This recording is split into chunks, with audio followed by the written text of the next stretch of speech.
안녕하세요. 저는 현재 아이 둘을 키우고 있는 42살 엄마입니다. 결혼한 지는 15년 정도 되었어요. 길면 길고 짧으면 짧다고 할 수 있는 결혼 생활. 이제야 종지부를 찍었습니다. 다른 건 다 이해했는데 갑자기 생각 없는 행동을 할 때면 등에 식은땀이 날 정도로 상황을 심각하게 만들어버리는 남편이 그동안 절 너무 힘들게 만들었죠. 제가 지금부터 들려드릴 사연 여러분들께서는 어떻게 생각하시는지 의견 한번 들어보고 싶어요. 15년 전 남편을 처음 만났을 때가 생각납니다. 그때 만나지 말았어야 했는데 지금 생각해보면 정말 너무 후회가 밀려옵니다.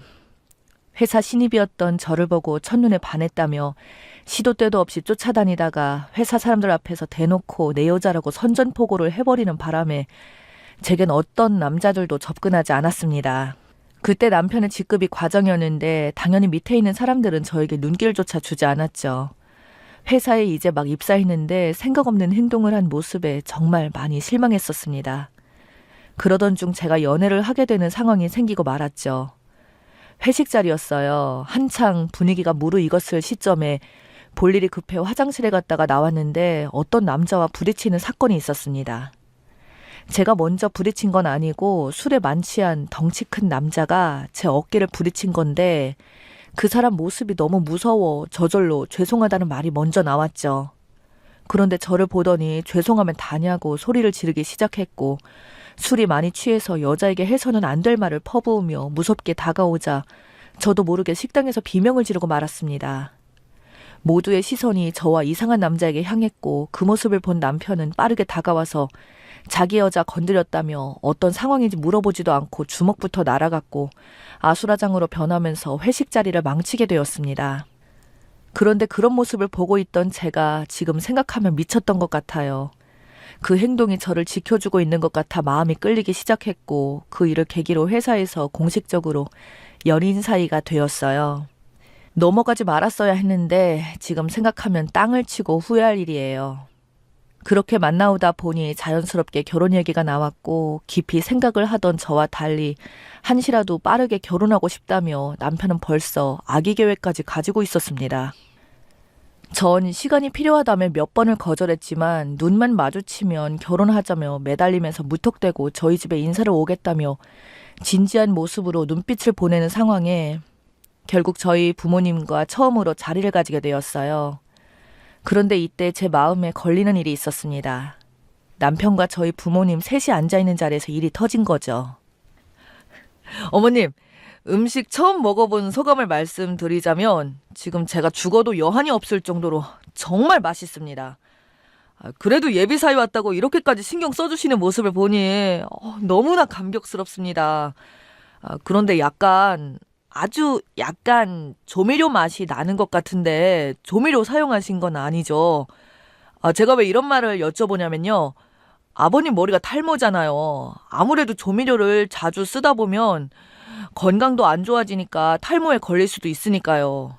제가 진짜 속에 숨겨두고 꺼내지 않으려 했는데 입이 너무 근질거려서 도저히 참을 수가 없을 것 같네요.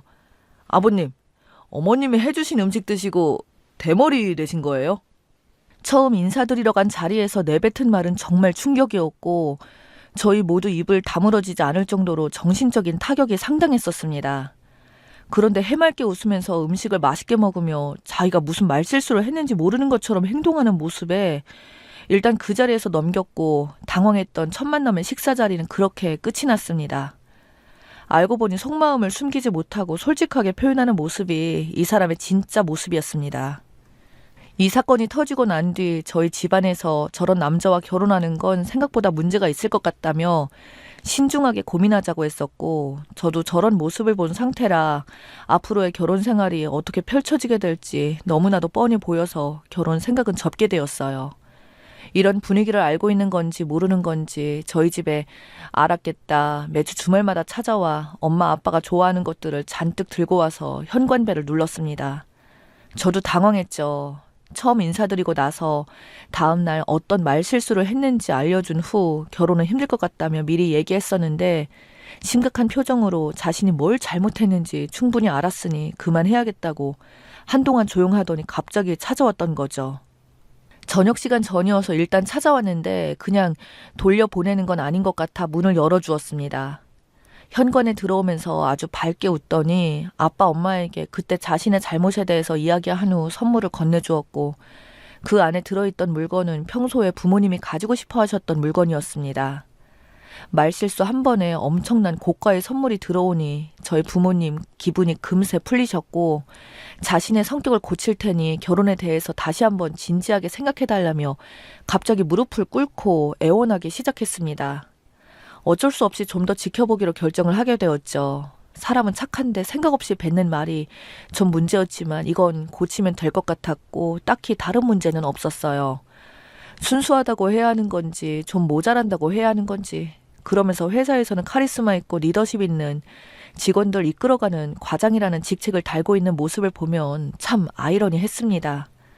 그렇게 한동안 정말 아무 일도 없었어요. 말실수하는 것도 없었고 행동 하나하나 조심하려고 하는 모습에 저희 부모님 마음도 활짝 열리게 되었습니다. 그렇게 상견례를 하면서 무사히 결혼까지 이어졌죠. 아이를 낳고 잘 살고 있었는데 그때 일을 완전히 잊어버린 채 10년이라는 시간이 흘렀을 시점에 생각지도 못한 남편의 행동 때문에 충격을 받게 되었어요. 엄마가 몸이 많이 안 좋으셔서 병원을 찾아가 정밀검사를 받아보니 갑상선에 암이 있는 걸 발견하게 되었고 그로 인해 수술을 받아야 될 정도로 심각해져 있는 상태였어요. 그렇게 수술 날짜를 잡고 병실에 누워 있는데 몸이 상당히 안 좋으신지 눈을 감고 누워 계신데 남편이 들어왔습니다.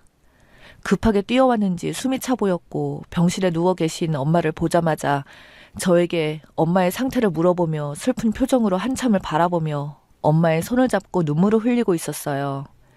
그 모습을 보니 저도 눈물이 흘렀고 엄마는 분위기가 우울해지자 괜찮다며 좋아질 거라고 눈을 뜨고 저희를 진정시켜 주었습니다. 하필 아빠가 지방으로 출장을 간 상태라서 소식만 전달한 상태였고 수술날 아빠가 올 것 같다며 남편에게 따로 전화를 해서 옆에서 잘 챙겨주라며 부탁까지 했었어요.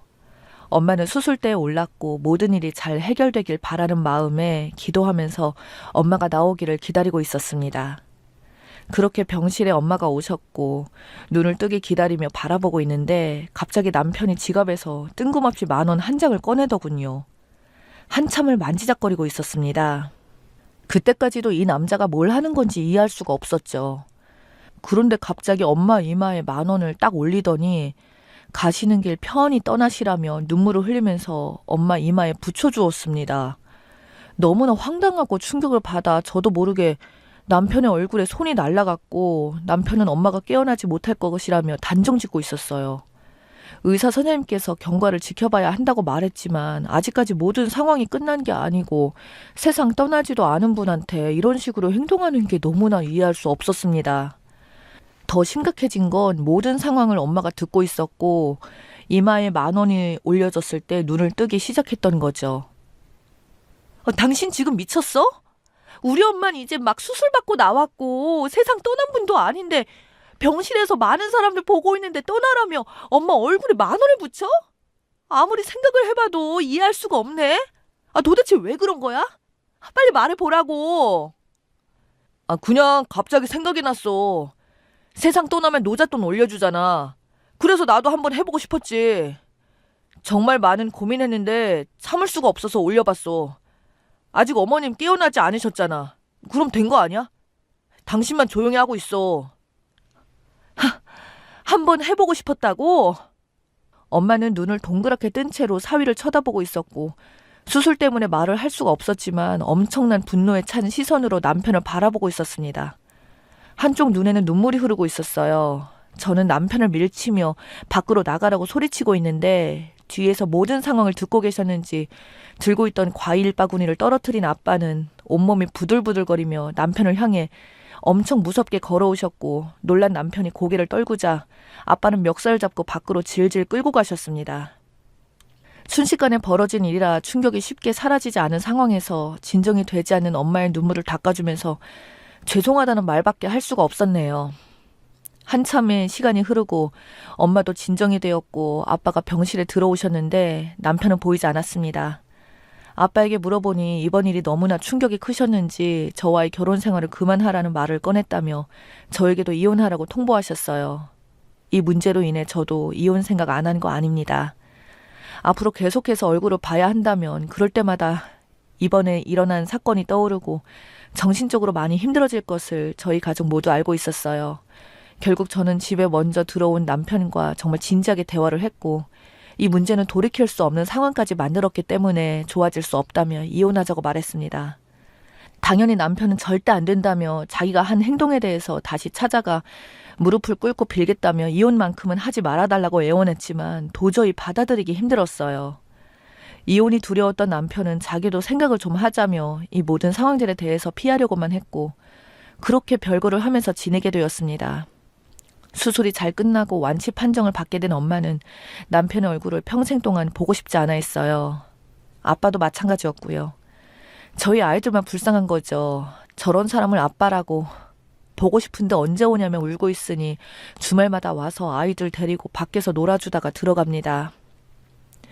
한 번의 실수가 되돌릴 수 없을 정도로 집안을 풍비박상 만들었고 회복이 되지 않은 상태로 이런 상황을 남편은 이혼을 하지 않으려 5년이라는 시간을 끌었네요. 저도 더 이상은 이렇게 지내는 건 아닌 것 같아 소송을 준비하고 있었습니다. 그런데 남편에게 전화가 울리기 시작해서 받아보니 수화기에서 들려온 목소리는 시아버지께서 교통사고로 세상을 떠나고 말았다는 청천벽력 같은 말을 듣게 되었어요. 결국 도리는 해야 되기 때문에 저희 모두 장례식장에 들어갔고 엄마와 아빠는 5년 만에 남편 얼굴을 보게 되었어요. 분위기 정말 쌀벌했죠. 아직까지 그때의 감정들을 가지고 있었으니까요. 그런데 이런 상황에서 생각 없는 남편은 가만히 있으면 될 것을 그때 일에 대해서 다시 입 밖을 꺼내더니 자기의 행동을 그동안 정말 많이 뉘우쳤다는 말을 하는 것도 아니고 성격상 하고 싶은 건 참지 못하기 때문에 이해해달라고 저희 부모님을 설득하고 있었어요. 부들부들 참고 계셨던 엄마는 더 이상 말도 섞기 싫으셨는지 밖으로 나가셨고 아빠도 더 이상의 대화는 필요 없을 것 같아 엄마 뒤를 따라 나가셨어요. 저도 아이들 데리고 장례식장을 나가려고 하는데 아빠가 이상한 상자를 하나 들고 오더니 아버님 영정사진 앞에서 상자를 뜯기 시작했습니다. 저희는 뭘 하는지 이해할 수 없어서 멍하니 바라보고 있는데 상자에서 나온 건 다름 아닌 돼지머리였어요. 그러고는 엄마는 지갑에서 10,000원을 꺼내면서 돌돌 말더니 돼지 코에 입이며 꽂아 넣으시며 부의금이라고 고사를 지내기 시작했습니다. 순식간에 장례식장은 난리가 났고 시어머니는 그 모습을 보고는 그 자리에서 쓰러지셨어요. 남편은 뭐 하는 거냐며 저희 부모님께 돼지머리 당장 치워달라고 소리치고 있었습니다. 엄마는 영정사진 앞에서 남편이 하는 행동으로 인해 잡기 취급당했지만 이해해달라며 돼지머리에 꽂은 돈은 노잣돈이라고 말씀하시고는 다음날 당장 이혼하라고 하고 나가셨습니다. 이번 일로 인해 결국 저희는 결혼 15년 만에 이혼을 하게 되었어요. 남편의 생각 없는 행동에 대해서 저희 부모님이 참다 못해 결국 똑같이 갚아주셨던 거죠. 장례식장에서 자신의 잘못에 대해 충분히 사과했다면 이렇게까지 할 생각은 없었지만 끝까지 자기의 잘못을 진정하게 뉘우치려고 하지 않고 원래 성격이 그러니 받아들이라는 식으로 하는 말 때문에 너무 화가 치밀어 올라 똑같이 해줬다고 합니다. 이런 결정을 내리고 장례식장에서 하는 행동들에 대해 저희 부모님 아직까지도 마음 아파하십니다. 결국 남편이 한 행동에 대해서 그대로 돌려받게 된 거였죠. 그렇게 이혼으로 인한 위자료 청구 소송과 재산 분할은 남편의 행동들에 문제가 있었기 때문에 아이들에 대한 양육권 또한 저에게 돌아왔어요. 여러분 주위에도 생각 없이 말과 행동을 하시는 분들이 계시나요? 만약 그런 사람이 있다면 가까이 하지 않는 게 좋을 것 같아요. 언제 어떻게 사람을 불행하게 만들지 모르거든요. 아이들 때문에 어쩔 수 없이 얼굴을 봐야 하는 상황이 오지만 아이들에게조차 남편의 행동들이 영향을 주게 될까 봐 걱정입니다. 앞으로 어떻게 처신을 하면 좋을지 여러분들께서 좋은 의견 있으시다면 댓글 부탁드리겠습니다. 저는 제가 한 행동에 대해서는 후회 없어요. 제 이야기 들어주셔서 감사합니다.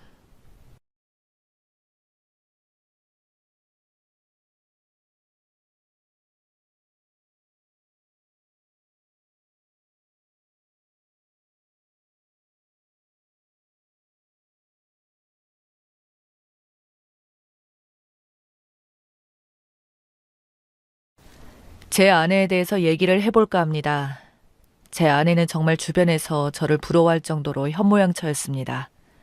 거기다가 시부모님한테도 정말 잘해서 저희 부모님이 계신 시골에서도 제 아내는 모두 알고 계실 정도입니다. 어머님 친구분들은 효부상을 줘야 하지 않냐는 말이 나올 정도였어요. 너무 고마워서 저라도 잘 하려고 최선을 다하고 제 가정에도 충실하려고 많은 노력을 했습니다. 총각 때도 둘만 좋으면 다 좋아서 표현해도 그럴 거라 생각했는데 신혼 때 많이 부딪힌 일로 싸우기도 했었지만 그럴 때마다 아내는 천사였습니다. 다 참고 지혜롭게 해결해 왔죠. 그래서 싸움은 결혼 생활 20년 동안 정말 거짓말 같지만 크게 한 번도 싸우지 않고 지냈습니다. 아내가 집에서 워낙 내조를 잘해줘서 저는 일만 열심히 하면 되었거든요. 그렇게 20년을 같이 살다 보니 서로 싫고 좋음이 보이고 서로 눈치껏 배우자를 위해 최선을 다하면서 살았는데 어느 날부터 애엄마가 달라지기 시작하는 겁니다. 회사에서 알게 된 동기 언니라는 사람을 알게 되면서 자꾸 밖으로 돌기 시작했고 나가기만 하면 술을 먹고 오는데 그것부터 이상했습니다. 그러더니 날이 갈수록 때가 되어도 들어오지 않는 날이 점점 많아졌어요. 술도 잘하는 편이 아닌데 술을 먹고 들어오고 이제는 아예 저녁 시간에 맞추어 음식 배달을 해두고 나가더군요. 아이들은 엄마가 언제부터 일이 있는지 모르겠지만 아주 당연하듯이 배달 음식을 먹는 게 익숙하더군요. 애들이 어릴 때는 유기농으로 음식을 해서 먹이고 특별한 날이 아니면 먹이지 않던 사람인데 아이들이 자연스럽게 배달 음식을 먹는 것을 보고 멘붕이 오는 것 같았습니다.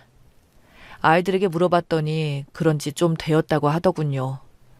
아내에 대해 더 구체적으로 말을 해드리자면 워낙 수줍음도 많고 사람들이 많은 곳은 일체 가지 않고 노는 것도 좋아하지 않는 사람입니다. 아내랑은 20대 중반에 만나서 지금 40대 중반이 되었어요.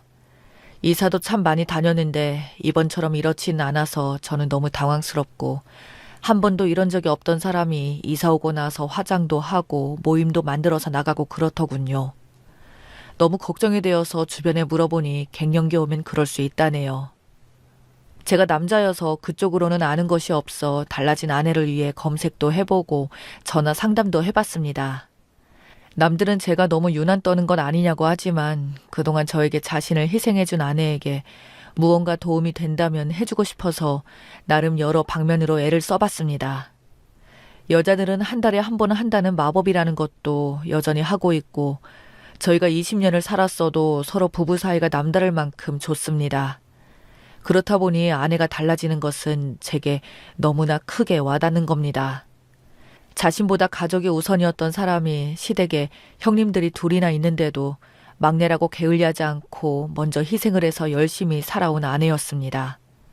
이 사람이 이제 지쳐서 그런가 싶어 아내의 지인 중 제가 아는 분이 있어서 물어보기도 했는데 전혀 아내의 상태를 모르고 있고 이상한 건 이사 오고 나서 자주 하던 연락은 끊겼다고 하더군요. 어머니도 하시는 말이 며느리가 예전같이 않아서 그렇다며 혹시 싸웠냐고 묻더군요.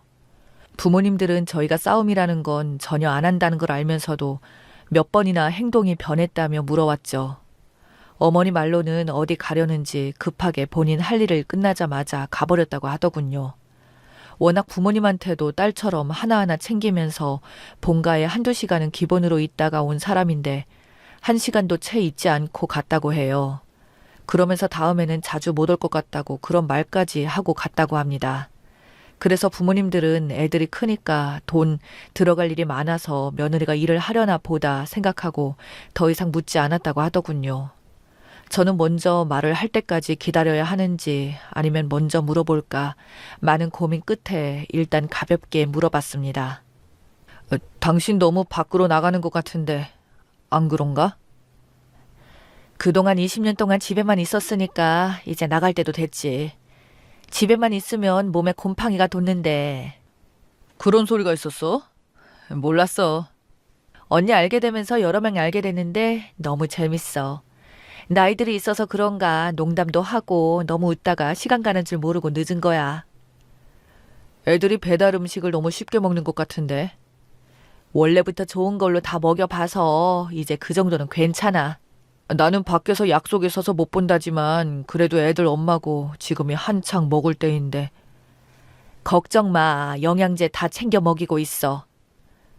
너무나도 달라진 아내의 태도에 저는 할 말이 없었습니다. 애들 먹는 거에 유난 아닌 유난을 떨었던 사람인데 저렇게 말을 하니까 딴 사람이랑 말을 하고 있는 것 같았어요. 지금 만나고 있는 사람들이 주부들인지 물어봤습니다. 이사 온 지 3달밖에 안 됐는데 그렇게 친해졌어? 응, 그동안 뭐 하고 살았나 모르겠어. 자기 현모양처였잖아. 가족을 위해 최선을 다해 살았잖아. 그래서 내가 되려 고맙고 또 고맙지. 그러니까 바보처럼 살았다는 거지. 아, 억울해. 왜 그래? 아는 언니들이 나보고 바보래. 그렇게 살지 말라고 해서 생각해보니까 진짜 억울한 것 같아서. 내가 그거 보상해줄게. 나도 이제 회사에서 인정받아서 안정되었고 애들도 자기 자리에서 최선을 다하고 있으니까 내가 이제는 당신을 위해서 살게. 했더니 한 번도 볼 수 없었던 모습으로 지갑을 들고 또 나가더군요. 순간 저도 뒤따라 가려고 했는데 아내의 모든 행동이나 말들 때문에 어리둥절하고 있다가 아내가 나가고 저는 뒤따라갔습니다. 이미 그 언니라는 사람들과 약속이 되어 있었던 것 같았습니다. 호프집으로 자연스럽게 들어간 아내를 보니 언니라는 사람이 따라준 술 원샷 하는 것을 보고 깜짝 놀랐습니다. 아내가 원래 술을 좋아하지도 않지만 잘 먹지도 않아서 밖에서 먹어봤자 맥주 500 하나 시켜놓고 서너 시간 버티는 사람이었는데 저는 그 모습을 보고도 도저히 믿기지가 않았습니다. 아내의 모습을 더 지켜보기 위해서 맞은편 커피숍 2층으로 올라갔어요. 다행히 아내가 창가 쪽에 자리를 하고 있어서 아내를 지켜보는 것은 어렵지 않았습니다. 그런데 그러고 있는 제 모습이 너무 한심하고 뭐 하는 건가 싶어서 그냥 일어나려고 하는데 그때 그 자리에 어떤 남자 2명이 합석을 하더군요. 한 남자가 아내 옆에 앉더니 팔을 감는데 너무 놀라서 일단 폰을 들어 그 자리에 일어나 뛰어내려가 서둘러 그 술집으로 갔습니다. 문을 열고 들어서자 아내가 저를 보자 그 남자를 뿌리치면서 고개를 푹 숙이더군요. 아마도 이 사람은 제가 알고 온 줄 모르고 잠깐 숨는 것 같았습니다. 저는 그 자리에 서서 김희선 하고 크게 이름을 불렀습니다. 아내는 몸을 움찔했지만 고개를 들지 않았어요. 함께 있던 사람들은 저 사람 왜 저러나 하는 식으로 바라보고 앞에 있던 여자는 아내 이름을 제대로 아는지 그 여자도 고개를 숙이더군요. 그런데 갑자기 옆에 있던 남자가 벌떡 일어나더니 누구야? 너 뭐 하는 거야? 라고 하더군요. 나 저 여자 남편이다. 왜? 저 여자 김희선 아닌데? 사람 잘못 본 것 같은데 하더군요. 저보다 나이가 많아 보이는 남자가 건달스러운 말투로 말을 하더군요.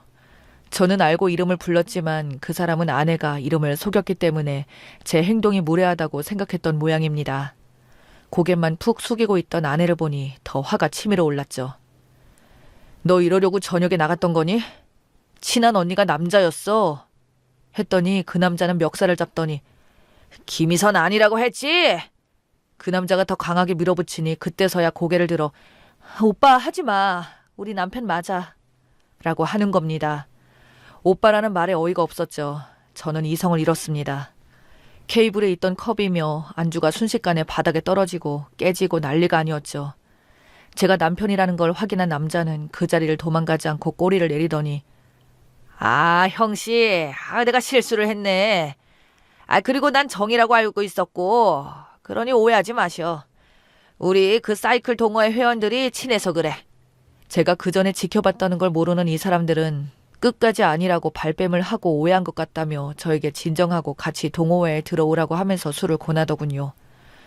참 어이가 없어서 아내를 쳐다봤습니다. 정말 동호회에서 불륜이 많이 일어난다고 듣기만 했지 제가 겪을 줄은 몰랐네요. 저는 그 순간 다 엎어버릴까 생각하다 이 사람들이 어떻게 나올지 호기심이 생기더군요. 못 이기는 척하고 자리에 합석을 하니 갑자기 아내가 집을 가자고 하는 겁니다. 나도 한번 얘기 들어보고 나가볼까? 했더니 아내는 더 안절부절 하더군요. 많이 어색한 분위기 속에 얘기를 하려고 하는데 같은 동의 회원으로 보이는 사람들 몇 명이 또 오더군요. 이제 막 도착한 이들은 제가 아내의 남편인 줄 모르고 농담을 시작하는 겁니다. 제가 인사도 건네기도 전에 제가 새로 가입한 회원으로 착각하고 이런저런 농담을 하는데 어이없는 소리를 하더군요. 아내와 그 오빠라는 둘 사이를 두고 연애 어쩌고저쩌고 하더군요. 저는 밝은 표정을 하면서 그 농담에 합류를 했어요. 둘이 진짜 잘 어울리네요.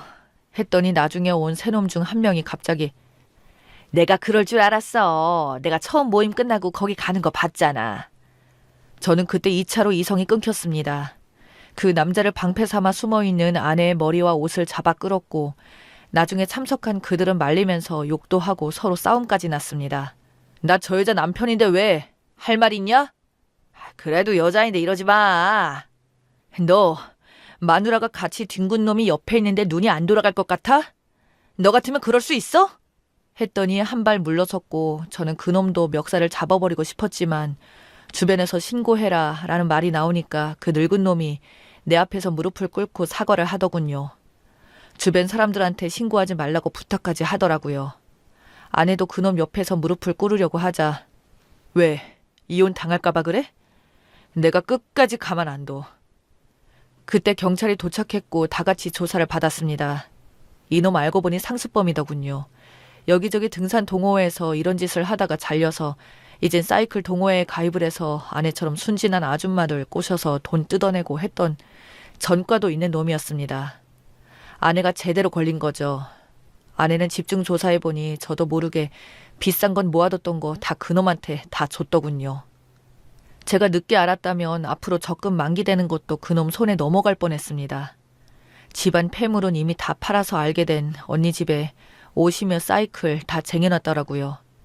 물건이 너무 많이 쌓이니까 원룸까지 얻어서 물건을 거기다 숨겨놓기까지 했더라고요. 이사와서 돈이 많이 들어간다며 대출을 조금만 받으면 안 되겠냐고 물었는데 다 계획이 있었던 겁니다. 애들 학원비라고 준 것도 여기에 다 날리고 자전거에 다 쓰고 있던 것들 보면 그 짧은 석 달이라는 시간에 20년의 긴 세월이 사라져버렸습니다. 아내의 바닥을 보고 나니 믿음 같은 것이 내 마음에 있지 않았습니다. 아이들도 사실을 알게 되면서 엄마를 버러지 취급하고 지금 어디서 뭐하고 사는지 모릅니다. 이혼하고 바로 잠적해버렸거든요. 죽지 않았다면 어딘가에 살고 있지 않을까 싶습니다. 후기 사연이 있습니다. 참 소름 돋는 얘기를 하려고 합니다. 하루아침에 사라진 아내에게서 전화가 왔습니다. 돈 요구를 하더군요. 돈이 없으면 자기는 맞아 죽는다고 살려달라면서요. 아내의 전화를 추적해서 알아보니 허름한 방이 하나 있는 곳에서 지내고 있었습니다. 20년을 같이 살아온 정이 있어서 그런지 아내의 모습을 보고 마음이 그랬습니다. 그런데 그 감정도 잠깐이었어요. 방구석에 이불이 펼쳐져 누가 누워있는 것 같아서 봤더니 그 오빠라는 사람이었습니다. 그 사람이 약물 중독에 도박에 미쳤다고 아내가 그러더군요.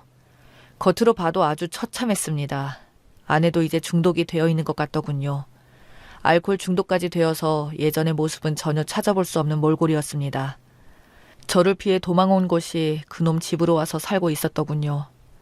아내는 의도치 않게 중독이 되어 이제는 약이 없으면 안 되는 상황이 되자 저에게 전화를 했던 것입니다.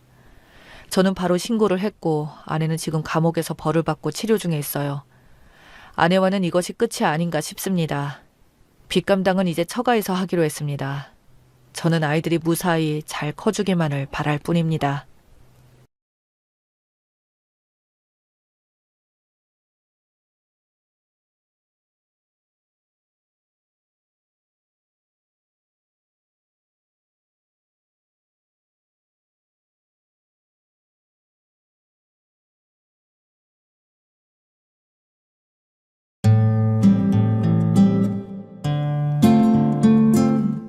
오늘의 사연 제목은 시댁에 용돈 끊었더니 2주 후에 연락이 오네요 라는 사연입니다.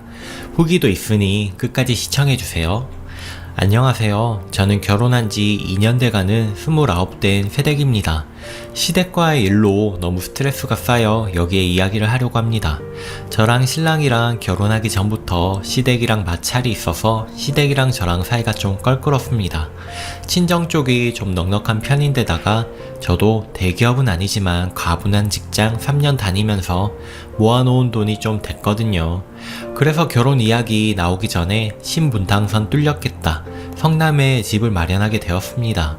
저 혼자 살기에는 좀 넓다 싶은 정도의 평수였습니다. 이후 결혼 얘기가 나왔고 전 결혼한다고 해서 멀쩡한 집 놔두고 새로운 집 구할 필요도 못 느끼겠더라고요. 역세권에 주변 시설 다 갖춰진 곳이라 살기도 편하고 무엇보다 지금 직장에서 교통이 편하니까 그냥 이 집에 신랑이 들어오는 걸로 하고 얘기를 마쳤습니다. 그런데 웬걸 고맙다고 해도 모자랄 판에 이걸 가지고 남자기를 죽인다는 둥, 신혼집인데 찜찜하게 가구 등 다 그대로 쓴다는 둥 황당한 반응이었던 시댁이었습니다. 제대로 된 혼수 예단 다 원하셨고요.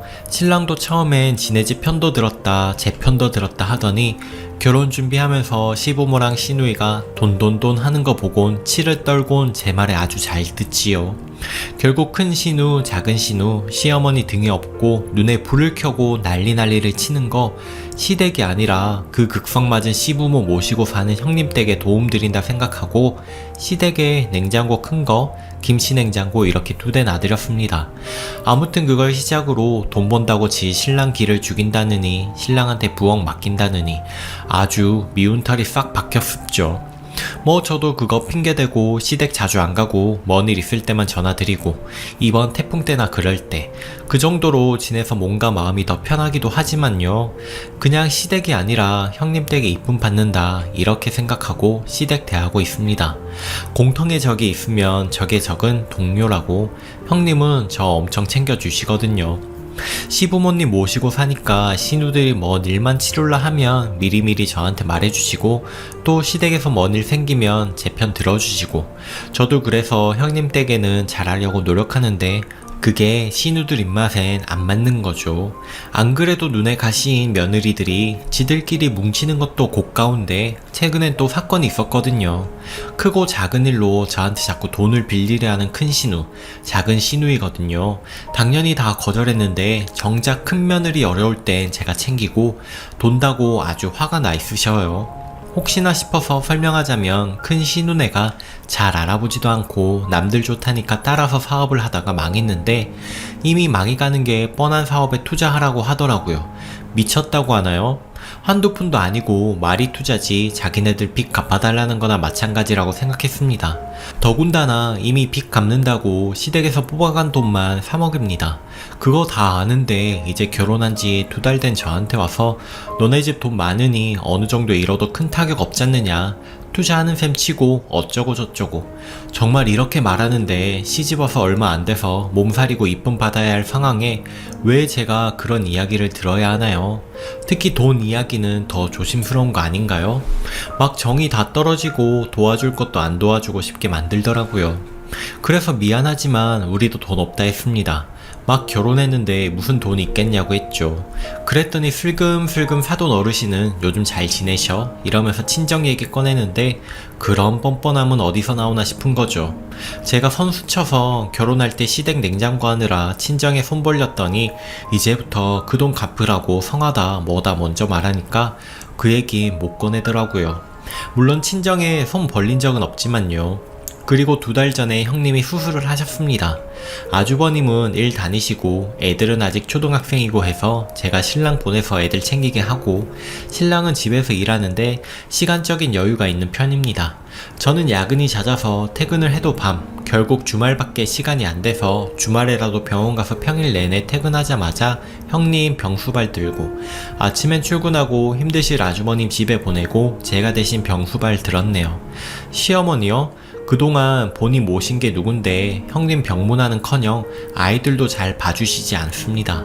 애들 학원 끝나고 집에 와서 배고프다고 하니까 작은 아빠한테 돈 달라고 해서 학원 끝나면 햄버거 사 먹고 와 이랬답니다. 저녁에 밥하면 아침에 남는 밥 먹을 사람 없다고요. 매 끼니마다 새밥 꼬박꼬박 해드려야 하고 전에 만든 밥은 몇 시간 전에 한 밥이던 하루 전날 남은 밥이던 식은 밥이라며 안 드시거든요. 형님이 그동안 얼마나 몸고생 마음고생 했을지 안 봐도 뻔합니다. 병수발이라고 해서 막 엄청 힘든 일은 아니고 그냥 당장 1, 2주 때 거동 불편하시니까 그런 거 도와드렸습니다. 덕분에 형님이랑 저랑 볼 거 안 볼 거 다 보고 더 가까워졌네요. 형님이 부끄럽다고 막 그러셔서 퇴원하시고 몸조리 다 하신 후에 같이 목욕탕도 다녀왔죠. 우리 형님 귀여우십니다. 몸도 아담하셔서 화장실 갈 땐 제가 업고 다닙니다.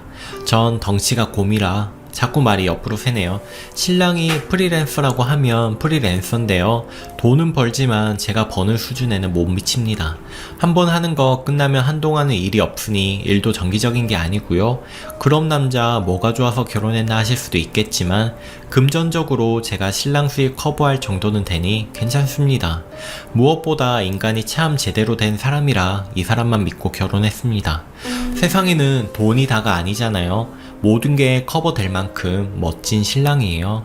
물론 자연스럽게 집안 가사는 집에서 일하는 신랑 차지가 됐고 저도 주말에만 좀 도와주는 정도?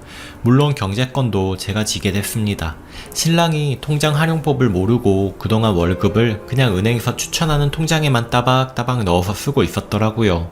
그래서 제가 적금 넣고 정기 예금 넣고 보험 들고 그러다 보니 자연스럽게 월급 관리도 제가 해주게 됐습니다. 이 일을 엊그제 작은 신우가 알게 돼서 시집에서 아주 그냥 전화가 뭐 돈이 급해서 오빠한테 돈 좀 달라고 했는데 신랑이 그런 거죠. 자기 돈 관리 네 새언니가 하니까 새언니한테 말해라. 자긴 돈 없다. 근데 알고 보니 그 돈 급한 게 지 화장품 사고 싶은데 돈 없으니 지 오빠한테 돈 받아 쓰려고 한 거였더라고요. 뭐 이번에 새로 나온 신상이라 기념으로 뭘 더 얹어준다는 둥, 빨리 사서 리뷰를 해야 한다는 둥, 블로그에 포스팅하는 게 취미인데 파워블로거 이런 것도 아닙니다. 그 일에서 돈 버는 사람도 아니고요. 저로서는 도저히 이해가 안 가는 부류의 사람입니다. 근데 뭐 하나 나올 때마다 꼭 사야 직성이 풀리는지 지 화장대에 다 안 쓰고 넘쳐나는 게 화장품이거늘 없으면 안 사고 말지 빌려서까지 사야 하는 그 심리도 정말 이해 불가입니다. 아무튼 작은 신우 얘기만 해도 글이 500자는 넘게 나오겠지만 지금 쓰려는 건 그 얘기가 아니니까 넘길게요. 제가 좋은 며느리, 착한 며느리가 아닌지라 오늘 오전부터 작은 신우한테 전화와서 저한테 뭐라고 하는 거 저도 따박따박 대받아 쳤습니다. 저희가 동갑인지라 제가 할 말은 하는 편이에요. 그 다음 점심 먹고 시어머니한테 전화가 왔는데 뭐 자고로 집안의 가장은부터 시작해서 여자가 경제력을 잡으면 어쩌고 저쩌고 너 지금 내 말 듣고 있는 거니 어쩌고 저쩌고 네네 하고 듣곤 일단 끊고서 부글부글 끓는 마음 신랑한테 네 월급 네가 관리해라 말하고 통화 내용 녹음된 거 들려주니 신랑 아무 말 안 하고 시어머니한테 전화를 했습니다. 엄마 덕분에 우리 월급 들어오는 거 각자 관리하게 생겼다. 꼴랑 내가 조금 버는 거 보험 내고 뭐 하고 다 내면 남는 건 내 용돈밖에 없으니까 앞으로 용돈 못 보낼 것 같다. 요렇게 말하곤 딱 끝내요. 어휴 우리 신랑 어찌나 이뻐 보이는지. 물론 돈 관리는 앞으로 계속 제가 하는 걸로 하고 앞으로 이런 일 없게 입단속 잘 시켰습니다. 이렇게 센스 있는 신랑까지 없었다면 전 화병으로 넘어갔거나 진작에 이혼했겠죠.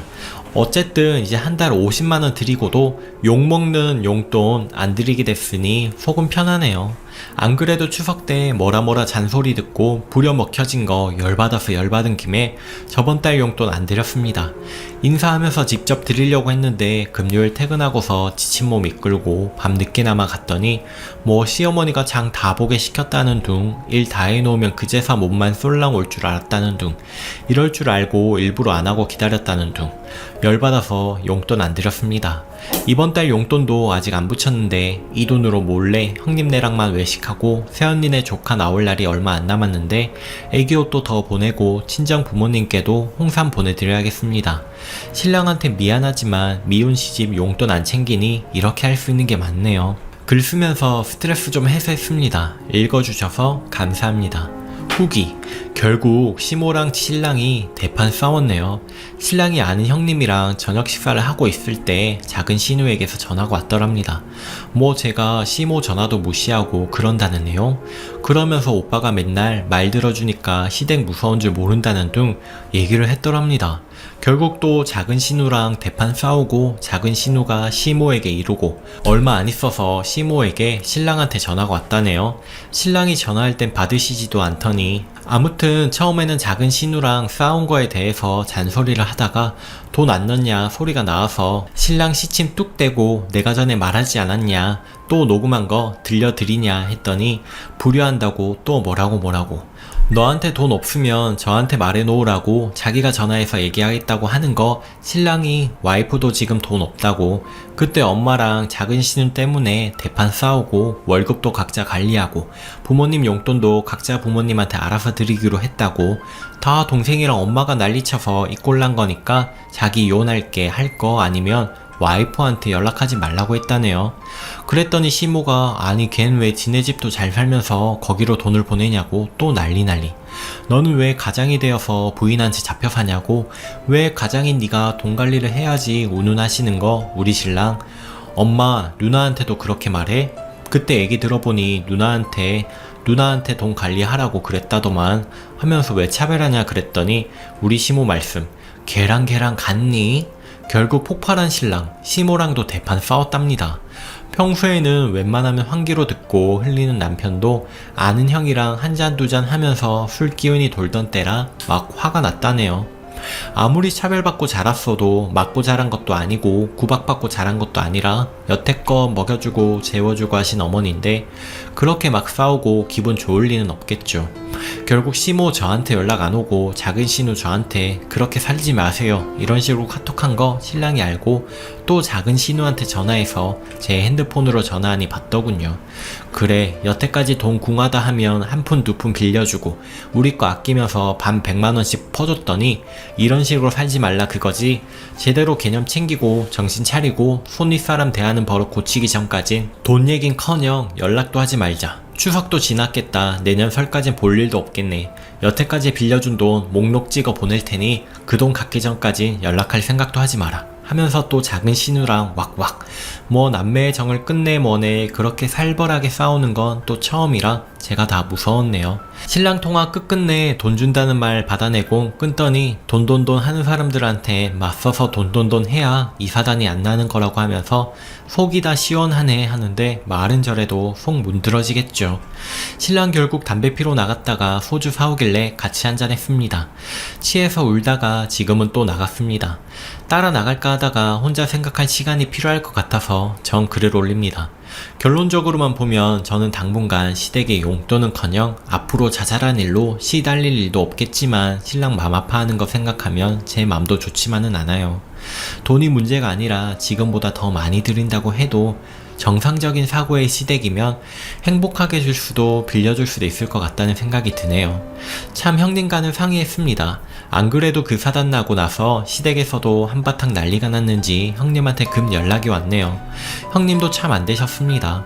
저야 따로 살지만 난리가 날 때마다 형님을 붙잡고 늘어지실 테니 말이죠. 시모가 우리 부부 괘씸하다며 역정내시는 걸 아주버님이 엄마가 잘못했네 한 소리에서 형님네한테까지 불똥이 튀었다네요. 네가 걔를 싸고 돌아서 버릇없이 막 나가는 거라는 둥 중간에서 마음 불편하셨겠더라고요. 아무튼 나름 깨소금 글 썼다가 복잡한 문제 들고 온 저 때문에 답답하셨을 텐데도 조언해주신 모든 분들께 감사드립니다. 후기 2. 신랑에게 판에 글 썼다고 얘기하고 다들 형님한테 돈 주는 게 좋은 것 같다고 한다고 하면서 판 주소를 보냈더니 신랑이 글 보고는 집안 사정을 너무 다 써놓은 것 같다고 기분이 좋지는 않은가 봐요. 제가 봐도 열받아서 제다 적어버린 것 같고 제가 너무 생각 없이 글 썼나 봐요. 그래도 궁금하실 분들 대충 요약하자면 전에 시댁에게 용돈을 끊겠다고 한 후 끝난 줄 알았어요. 그런데 형님을 통해 들으니 시모가 돈이 급한 상황인가 봐요. 큰 신우 때문에 또 사고를 쳐서 도와줘야 하는 건지 아무튼 저는 그 이야기를 들으니 더 도와주고 싶지 않고요. 수신 거부하고 안 받고 있는 그런 상태입니다. 이제 시댁에서 돈을 달라고 해도 절대 주지 않을 생각이고요. 연락도 중요한 일이 아니면 그냥 수신 거부 이대로 하려고요. 저 잘한 거 맞나요? 이야기 들어주셔서 감사드려요. 댓글입니다. 착한 병 나셨어요? 마음 흔들리지 마세요. 그거 다 시들이면 반복이에요. 형님한테 죄송해도 님 부부부터 살아야죠. 형님네도 진절이 나면 대책 구하시고 분가하시겠죠. 자식 노릇도 부모가 부모 노릇할 때 하는 거예요. 딱 제대로 완벽하게 차단하세요. 댓글 2. 영 찝찝하시면 시모께 용돈 드리지 말고 형님께 생활비 보태 쓰시라고 얼마 드리는 게 나을 것 같아요. 형님이야 돈 받아도 집에 쓰지 쓸데없는 데 쓰실 것 같지도 않고 그리고 사고친 거 해결해 드리지 마세요. 큰 신우는 지가 사고쳐도 해결이 어찌됐든 되니까 자꾸 사고치는 겁니다. 댓글 3. 형님 쪽에 보내게 되면 중간에서 형님 입장이 너무 난처해지겠는데요. 한 집에 사는데 남편은 밖에서 일할 테고 시누나 시모는 거의 하루 종일 반나절 이상은 볼 거 아니에요.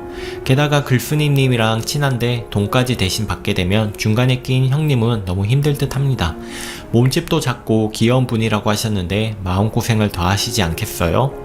그냥 계속 각자 관리하는 걸로 입 맞추고 앞으로 명절 때만 돈 드리는 걸로 하세요. 지금은 난리나도 1년 정도만 그렇게 하면 시댁도 거기에 적응할 거예요. 신우들한테는 명절 때도 돈 아예 건네지 말고 중간에서 남편분이 많이 힘드시겠지만 신우들도 자기들이 직접 깨달아야 합니다. 신우들이 먼저 직접 미안했다고, 내가 너무 염치가 없었다고, 그때는 철이 없었다고 사과하지 않는 한 계속 두 분 다 버티셔야지. 안 그러면 이게 언제까지 계속될지 알 수 없습니다. 오늘의 사연은 여기까지입니다. 여러분의 생각은 어떠신가요? 댓글로 남겨주세요. 오늘도 행복한 하루 보내세요.